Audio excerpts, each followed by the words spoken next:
Eh, nung time na, ano, nung bago ko umuwi, natulog ako, no, pagising ko, napagana tayo. Namagana kasi nga lagi. Kasi nga, lumihis eh.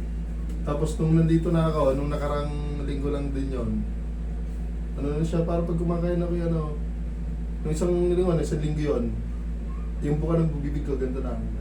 Parang nahirapan ako sumubo ba. Yan nga. Sara. O, malaki pa. Dagdagan na lang. Tumutunog eh, pag ano, lakas ng tunog eh. Oh. Kanina nga dito eh, pag ano ko ng candy, magutot mo naman. Bali wala yung tumutunog.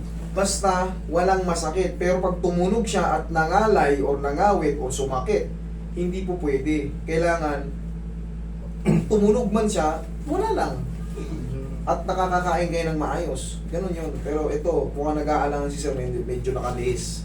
Medyo nakalihis lang. Pero madali lang yan, maluwag lang yan. Normal lang ba yan? Tapos parang nakakagat ko yung ganito ko sa ganito. Nakalihis ngayon yan.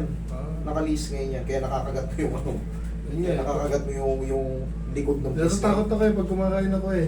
Lalo pag karne, yung mga karne. Baka umislide na lang.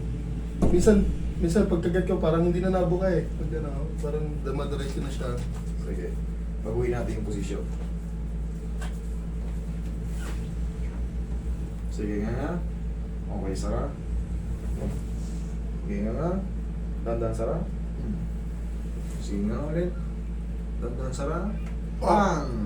Yan, diyan ka lang muna. Ang lakas ng tulog. Yan lang muna. Huwag sa... Ang bubuksan na. Break ba? Oh, wait lang ha. Huwag bubuksan na.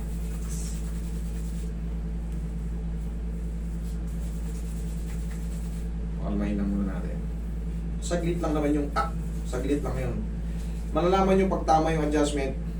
Kailangan tapos in a few seconds wala na. Pero pag mali, ama tumatagal, aray! Sumasakit na sumasakit. Pero hindi mangyayari yun. O, bossing, ganito ang gagawin natin. Ano ka? Okay. Sara. Thank you. O, ngayon, normal.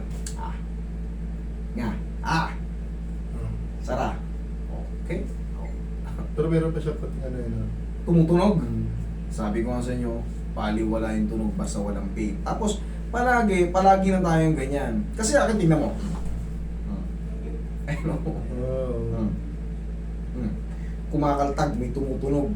Pero baliwala yan basta walang pain. Pero iingatan lang natin yung mga jaw natin pag lumuwag na.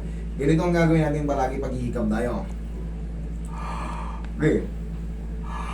Kahit laki mo pa ng todo, yan, basta nakadiin yung condyle natin sa mandible. Kailanman hindi maglalakyan. Kunyari, parang feeling mo, ayan, master, parang na-feeling ko na naman nung kumain ako, parang naglalak siya. Ihabol mo lang agad, parang feeling mo hindi mo manganga. Ihabol mo lang agad, iitiin mo lang, gano'n. Tapos isagad mo ng pinakamalaking nganga. Magpapap yun. Okay na naman. Okay? Basta yung nag-halfway pa lang ha, maliban na lang kung kayo ay nabirong na sampal, siyempre uusog yan, maluwag yan eh. Hindi sinasadyang ano. Pero tandaan nyo, pagka parang nag-halfway pa lang, kaya nyo yan sarili, ganun lang oh. Magpapap yun. Thank you Lord. Okay?